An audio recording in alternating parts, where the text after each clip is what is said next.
Mapapailing ka na lang talaga kapag si Kyrie Irving ang kabantayan mo. Halimaw si Kyrie Irving, Mamba mode mga bro. Beast mode din si Nikola Jokic. Nag-alahar Horford si Jamal Murray. Dinalaw ng Dallas Mavericks ang may 4 na sunod na panalo ang Denver Nuggets ni Nikola Jokic. Hot start para sa home team mga bro. Agad nilang nilamangan ng 9 points ang Dallas mula sa kanilang kalat na opensa. Pumondo kagad ng 6 na assist si Nikola Jokic. Napabuhat pa sa Nuggets si MPJ with 13 points sa opening quarter. Kyrie Irving naman pinagpaglang ang depensa dito ni Christian Braun, step back jumper. Well, wala ang dalawa sa key players ng Dallas. Injured si PJ Washington at Derek Lively. Luka Doncic nagpapainit pa sa first quarter. 5 points pa lang mga bro, nawala pa ang bantay sa play na to. Under 4 minutes, ganda naman ang pagkakapasa dito ni Nikola Jokic. Kaso after nyan, naisaan ng MVP mga bro. Poposte sana sa ilalim pero umalis ang bantay kaya napituan ng traveling si The Joker.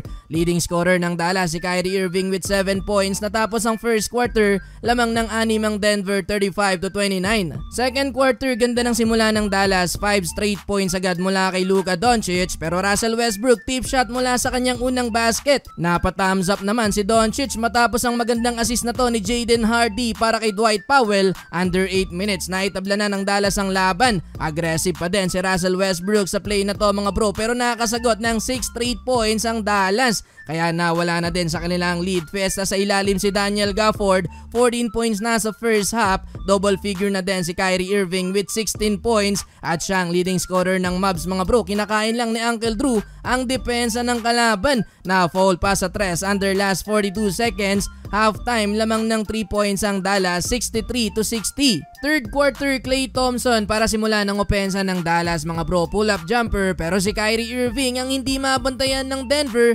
Kanina niya pa kinakain ng depensa ni Christian Braun. Walang magawa sa bilis ni Uncle Drew mga bro. Hindi nagminte sa third quarter si Kyrie Irving. Perfect 5 of 5 sa field. 27 points na para kay Uncle Drew sa third quarter dahil sa kanya napangawakan pa ng Dallas ang lead. Nakabalik na lang ang Denver mga bro nang inilabas si Uncle Drew. Nagkaroon sila ng 7-0 run kaya nabura din ang lamang ng Dallas. Last 2 minutes na nung ibinalik si Kyrie Irving, pahabol pa ng 3 si Klay Thompson to cut the lead to 3, 97-94 end of third quarter. Fourth and final quarter, heto na naman si Kyrie Irving, di pa din tapos sa Dallas. Mamba mode na mga bro, 3 sunod na 3 ang naipasok ni Uncle Drew dahil pa din sa kanya, balik ulit ang lamang sa Dallas. 36 points na so far for Kyrie Irving pero Jamal Murray back-to-back basket, behind the back assist mula kay Jokic sabay trash talk pa sa coach ng Dallas. Nag-ala Horford, timeout sign. Nakaabante ng 5 points mga bro ang Denver mula sa 3 points na to ni Nikola Jokic, 113-108.